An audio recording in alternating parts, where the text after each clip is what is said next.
Most people think they know who they are. They say, I'm this kind of person, or that's just how I am. But what if everything you believe about yourself was just a story written by others?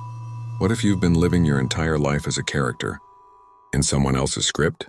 Carl Jung, one of the greatest psychologists of the 20th century, believed that this, right here, is the quiet tragedy of the modern world. He said, who looks outside dreams, who looks inside awakes. And that single line holds the entire key to self-discovery. We grow up surrounded by noise, parents telling us who we should be, teachers grading our worth, society shaping our values. We learn what's acceptable, what's admirable, what's normal. And slowly, we build the persona, the mask we wear to survive. Your persona is the version of you that fits in, the socially approved self, the polished mask you show to the world, and sometimes even to yourself. But here's the catch. The more you identify with the mask, the more you lose sight of the one wearing it. Jung believed that real life, true life, doesn't begin until you strip away the illusion and face the one thing most people never dare to confront.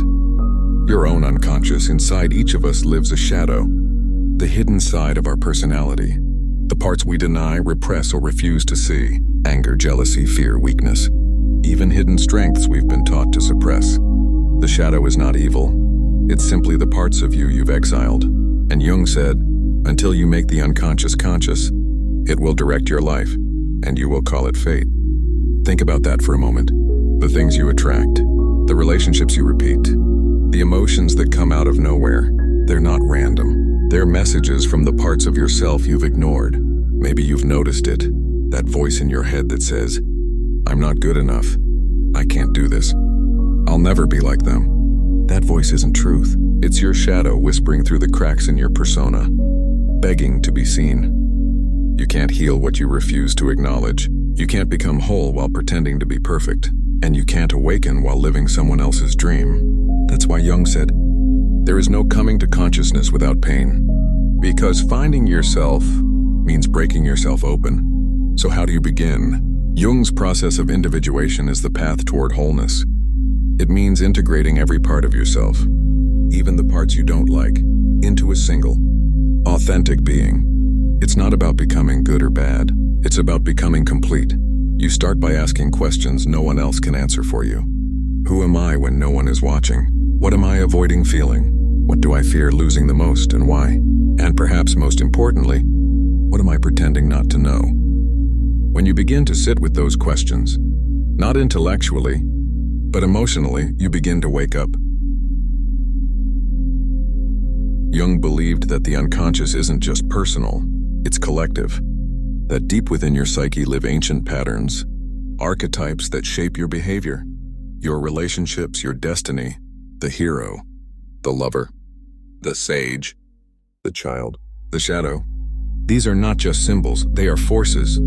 Every time you fall in love, every time you struggle, every time you grow and you're living out one of these patterns, you are the myth acting itself out. And the tragedy is, most people never realize they're part of a much deeper story. They stay asleep, mistaking the mask for the self. They seek meaning in possessions and status and validation. And yet inside there's that quiet ache, that whisper that says, this isn't me. That whisper is your soul calling you home. The journey to find yourself isn't about self-improvement. It's about self-reunion. It's about meeting the parts of you you've abandoned and saying, I see you. I accept you. You belong. Jung once said, the privilege of a lifetime is to become who you truly are. Notice the word privilege, because few ever take it. It's easier to conform than to awaken. Easier to belong to the crowd than to belong to yourself. Easier to dream outwardly than to look inwardly. But when you finally do, when you confront the shadow, integrate the mask, and listen to your unconscious inner, something extraordinary happens. You stop chasing meaning. You start creating it.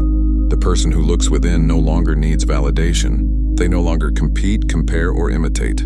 They live with quiet power, grounded, aware, whole.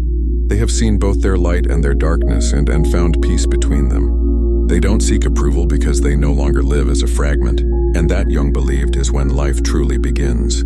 Not when you achieve success, not when you meet expectations, but when you finally find yourself and live as who you were meant to be.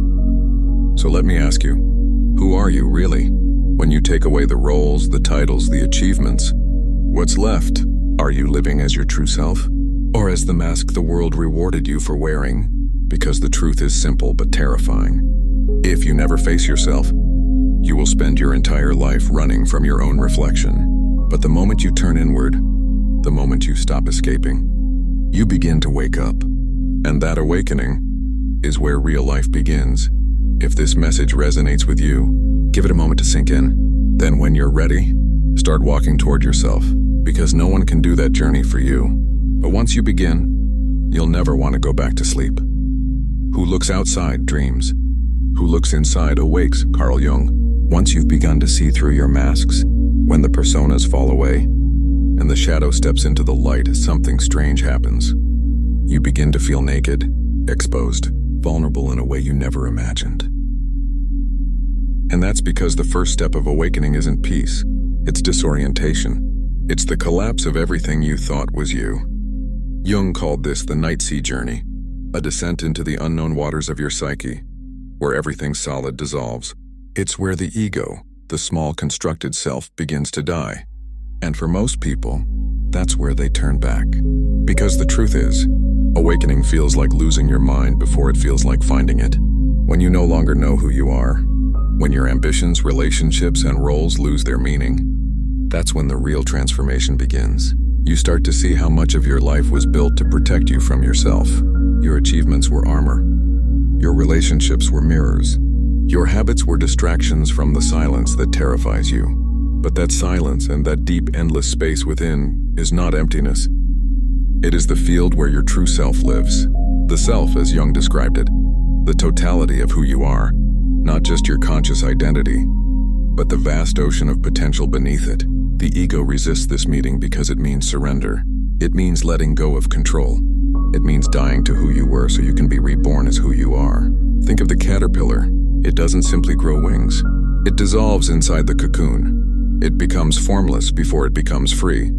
That's individuation. It's the death of illusion and the birth of essence. You cannot skip the collapse, because that's where the soul forges itself. Jung once said, "One does not become enlightened by imagining figures of light, but by making the darkness conscious."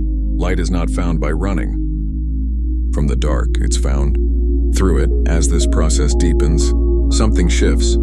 You begin to feel more grounded, more real.